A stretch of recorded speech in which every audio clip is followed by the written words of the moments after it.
अस्सलाम वालेकुम वरहमतुल्लाहि वबरकातुहू माय डियर स्टूडेंट। आज की इस लेक्चर में इंशाल्लाह हम ये पढ़ते हैं कि रिजोल्यूशन ऑफ फैक्टर क्या होता है। और इसके बाद इंशाल्लाह इस लेक्चर के एंड में भी 5 या 6 इंपॉर्टेंट एमसीक्यूज भी सॉल्व करते हैं about resolution of factor. So चलो स्टार्ट करते हैं टॉपिक को। The process of splitting a vector into its component is called as resolution of factor.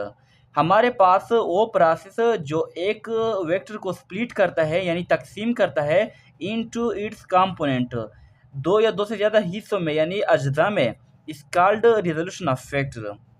हमारे पास सिंपली एक वेक्टर है, इसको दो या दो से ज़्यादा हिस्सों में अगर हम तकसीम कर ले तो फिर इसको कहते हैं resolution of factor. It is a reverse process of addition of factor. ये रिवर्स प्रोसेस होता है, उल्टा प्रोसेस होता है एडिशन ऑफ फैक्टर के, क्योंकि एडिशन में हमने दो या दो से ज़्यादा वेक्टर को इकट्ठे करते थे और एक वेक्टर बनता था और रिजल्टेंट वेक्टर। बिल्कुल इसी प्रोसेस में हम एक वेक्टर को दो या दो से ज़्यादा हिस्सों में तकसीम करते हैं। यहाँ पर ये कार्टेशियन कोऑर्डिनेट सिस्टम है, ये एक एक्सिस है और यहाँ पर है वाई एक्सिस। ओके, तो इस कोऑर्डिनेट सिस्टम में हमने एक वेक्टर को ड्रा किया ओ पी एक वेक्टर है और इसको नाम दिया एफ का, यानी ये एक एफ वेक्टर है। इस कोऑर्डिनेट सिस्टम में सबसे पहले आपने तवज्जो से देखना होगा इस टॉपिक को कि एक वेक्टर को ड्रा किया, अगर हम यहाँ पर अप्लाई कर दें इस की हेड से, इस वेक्टर की हेड से हम दो लाइन ड्रा करते हैं, एक लाइन को परपेंडिकुलर एक एक्सिस पर और दूसरा वाई एक्सिस पर। अगर हम परपेंडिकुलर लाइन ड्रा कर दें इससे तो ये बनता है, अगर वाई पर ड्रा करें इस पॉइंट से तो ये लाइन बनता है। इसका मतलब ये है कि ये एक पॉइंट हो गया और ये भी एक लाइन हो गया कंपोनेंट। तो इस वेक्टर को हमने दो कंपोनेंट में तकसीम किया, एक हॉरिजॉन्टल कंपोनेंट और दूसरा वर्टिकल कंपोनेंट। अगर हम इस लाइन को, क्योंकि ये एक रेक्टेंगल बन गया, दो साइड इक्वल है, दो साइड इक्वल है, तो ये वाला जो कंपोनेंट है हॉरिजॉन्टल, ये हम इस यहाँ पर भी ड्रा करते हैं इस पॉइंट पर हॉरिजॉन्टली। और इस पॉइंट को, जिस पॉइंट पर हॉरिजॉन्टल लाइन को काट किया, इसको हम कहते हैं बी और इस वाला पॉइंट को हम सी का नाम देते हैं क्योंकि इस पर जो कट हुआ है। तो अभी एक वेक्टर को हमने दो हिस्सों में तकसीम किया, एक ये वाला पार्ट और एक ये वाला कंपोनेंट यानी हिस्सा। तो हम यूँ लिखते हैं कि F is equal to F x horizontal जो कंपोनेंट होता है, जो ये कंपोनेंट यानी एलॉन्ग एक एक्सिस का कंपोनेंट होता है, इसको हम एफ एक्स कंपोनेंट कहते हैं। और जो वर्टिकली कंपोनेंट होता है इसको हम कहते हैं F y component plus F y component. तो ये हमारे पास बन गया एक इक्वेशन।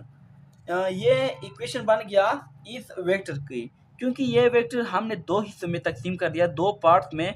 एक को हम कहते हैं एफ एक्स जो हॉरिजॉन्टल है, एक ही एलॉन्ग है। तो एफ वाला जो हिस्सा है यानी कंपोनेंट है और एफ वाई, इसको हम फाइंड करते हैं। अगर इस कार्टेशियन कोऑर्डिनेट से हम ये शेप ले, ये ट्रायंगल का शेप, तो ये हमारे पास इस तरह बनेगा।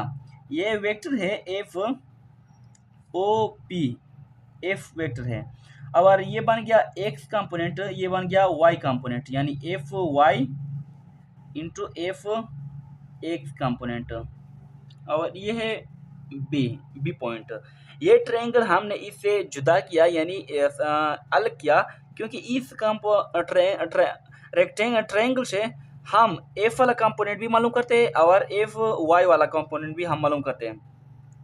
अगर यहाँ पर हम अप्लाई कर दे इस ट्रायंगल पर काज थीटा, तो काज थीटा बराबर होगी बेस बटा हाइपोटेन्यूज,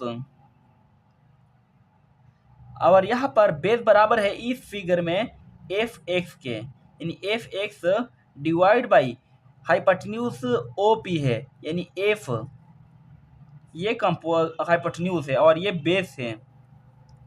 तो यहाँ पर हमारे पास मिल गया cos theta is equal to F x divide by F. तो इससे अगर हम इसको इस तरफ पर मल्टीप्लाई कर दे तो फिर F x is equal to F cos theta.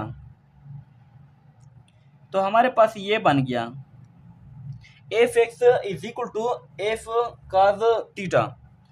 और थीटा जो है इसको हम यू भी लिख सकते हैं कि थीटा कास थीटा किस डायरेक्शन में है, एलॉन्ग एक्स एक्सिस के डायरेक्शन में है। X is equal to F cos theta along horizontally, यानी ये हॉरिजेंटल कंपोनेंट है, तो यहाँ पर हम आई कैप लिखते हैं क्योंकि unit vector direction along x axis. और इस ट्रायंगल से हम साइन थीटा अप्लाई करते हैं, यानी एफ वाई को फाइंड करते हैं। तो साइन थीटा हमने अप्लाई किया, sine theta is equal to F Y divide by F, यानी फोर्स। तो यहाँ पर अगर फोर्स को इस तरह पर मल्टीप्लाई कर दे तो फिर एफ वाई बन जाता है ये वाला component is equal to F sine theta. और एफ वाला कंपोनेंट एलॉन्ग वर्टिकल डायरेक्शन में है, यानी वाई एक्सिस में है। तो यहाँ पर आई का जे कंपोनेंट हम यूज़ करते हैं unit vector along y axis. तो ये दो हमारे पास कंपोनेंट फाइंड हो गए, इन दोनों को हम पुट करते हैं इक्वेशन 1 में। Putting into in equation 1 F X F Y हम इक्वेशन 1 में पुट करते हैं। Equation 1 is equal to F is equal to F X की जगह हम पुट करते हैं F cos theta I cap plus F Y की जगह हम पुट करते हैं F sine theta J cap. यह हमारे पास बन गया एफ वेक्टर जो यहाँ पर ड्रा हुआ है।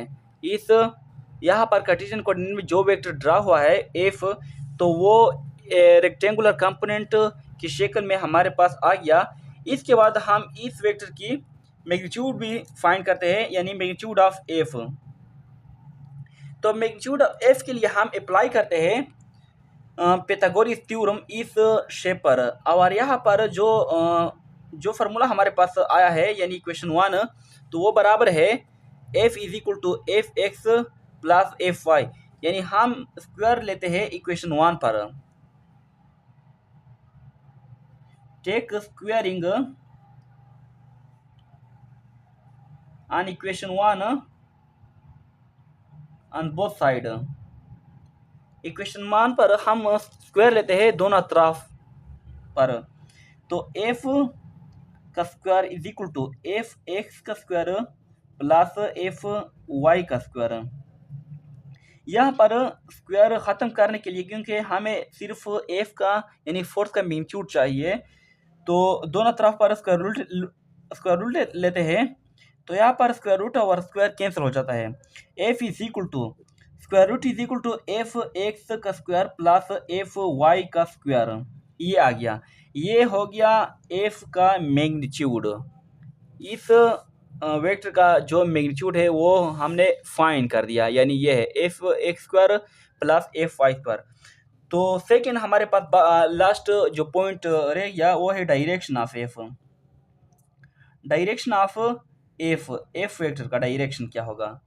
तो डायरेक्शन ऑफ एफ के लिए हम इस ट्रायंगल पर अप्लाई करते हैं। ऐसा एंगल आप अप्लाई कर दे, यानी रेशियो को जिसमें परपेंडिकुलर और बेस मौजूद हो, क्योंकि ये कंपोनेंट हमने दो कंपोनेंट में तकसीम किया, एक हॉरिजॉन्टल एफ एक्स और एक वाई एफ वाई यानी वर्टिकल कंपोनेंट। तो एंगल यानी हमने वो डायरेक्शन फाइंड करना है जिसमें ये दोनों कंपोनेंट मौजूद हो। तो इसके लिए हम टेंजेंट थीटा अप्लाई करते हैं, क्योंकि tangent theta perpendicular divide by base के बराबर है। और इस ट्रायंगल में परपेंडिकुलर एफ वाई है और बेस एफ एक्स है। तो यहाँ पर हम लिखते हैं डायरेक्शन में कि apply tangent theta on triangle O P B. इस ट्रायंगल पर आपने अप्लाई कर देना है ओ बी पी, ये ट्रायंगल पर। तो यहाँ पर अगर हम अप्लाई करते हैं टेंजेंट थीटा, वो बराबर होगा परपेंडिकुलर डिवाइड बाई बेस। और परपेंडिकुलर हमारे पास मौजूद है एफ वाई, बेस मौजूद है एफ एक्स। तो यहाँ पर अगर हमने सिर्फ थीटा फाइंड करना है क्योंकि डायरेक्शन, तो theta is equal to tangent को दूसरे साइड पर लेने से वो इन्वर्स में कन्वर्ट होगा। Tangent inverse divide by, simply ये आप जगह लगाना है F Y divide by F X. तो ये हमारे पास बन गया डायरेक्शन ऑफ एफ। तो इस थीटा के ज़रिए हम रिजोल्यूशन ऑफ वेक्टर की यानी इस वेक्टर की डायरेक्शन भी हम फाइंड करते हैं अगर हमारे पास मौजूद हो F Y and F X. तो हम अगर इसकी वैल्यू पुट कर ले और टेंजेंट इनवर्स ले तो फिर डायरेक्शन इंशाल्लाह फाइंड होगा। ये है कुछ एमसीक्यूज रिजोल्यूशन ऑफ वेक्टर के बारे में जो इससे पहले हमने पढ़ा है। तो इन फार्मूले के ज़रिए हम ये तीन एमसीक्यूज रिजोल्यूशन ऑफ वेक्टर के बारे में जो है ये हम सॉल्व करते हैं। तो फर्स्ट एमसीक्यू ये है, a force of 10 Newton makes an angle 30 with x-axis. It can be represented in term of rectangular xy component as। आपने सबसे पहले फिजिक्स में जो भी एमसीक्यू जो भी न्यूमेरिकल आप हल करते हो तो इससे पहले आपने डेटा को कलेक्ट करना है कि हमारे पास इस क्वेश्चन के अंदर गिवन कौन सा है, रिक्वायर्ड कौन सा है, यानी जो मांगा क्या है। इस क्वेश्चन में कहता है कि एक फोर्स है, इसका 10 न्यूटन क्या है मैग्नीट्यूड है, मेक्स एन एंगल 30, वो 30 एंगल बनाता है। किसके साथ बनाता है, विद एक एक्सिस। लेट्स सपोज दैट यहाँ पर हमारे पास क्या है, एक कोऑर्डिनेट सिस्टम है, यहाँ पर एक फोर्स है 10 न्यूटन और वो हमारे पास 30 न्यूटन बनाते हैं एक्स एक्सिस एलॉन्ग 30 एंगल। तो फिर इसकी जो वर्टिकल कंपोनेंट है यानी एफ वाई और जो हॉरिजॉन्टल कंपोनेंट है एफ एक्स वो फाइंड करना है आपने। फोर्स भी क्यों है, एंगल भी क्यों है, सिर्फ आपने एफ एक्स और एफ वाई को फाइंड करना है। और ये हमने पढ़ा कि F x is equal to F cos theta, इसके हेल्प से हम फाइंड करते हैं हॉरिजॉन्टल कंपोनेंट को, और F Y is equal to F sine theta, इस फार्मूले से हम फाइंड करते हैं। तो चलो यहाँ पर स्टार्ट करते हैं। F x is equal to F cos theta, F x is equal to F हमारे पास मौजूद है 10 न्यूटन इंटू काज 30। तो F x is equal to 10 into cos 30 किसके बराबर है, काज 30 बराबर है 0.866। तो F x is equal to 10 को हमने मल्टीप्लाई करना है 0.866 के साथ, तो इससे आ जाता है 8.66 न्यूटन। ये हमारे पास फाइंड हो गया हॉरिजॉन्टल कंपोनेंट। इसके बाद वर्टिकल कंपोनेंट को भी फाइंड करते हैं। तो F Y is equal to F की जगह हम 10 न्यूटन लगाते हैं और साइन 30। तो F Y is equal to 10 into यानी 10 न्यूटन साइन 30 बराबर है 0.5। तो F Y is equal to 10 और 0.5 को अगर मल्टीप्लाई कर दें तो इससे हमारे पास 5 आता है। तो देखते हैं जो एक्स कंपोनेंट है ये एलॉन्ग एक एक्सिस है, इसके साथ हम आई लगाते हैं आई कैप, और एफ वाई एलॉन्ग वर्टिकल है यानी एलॉन्ग वाई एक्सिस है, तो इसके साथ हम यूनिट वेक्टर लगाते हैं जे कैप। तो यहाँ पर आपने देखना होगा ए ऑप्शन करेक्ट है, बी है, सी है, डी है।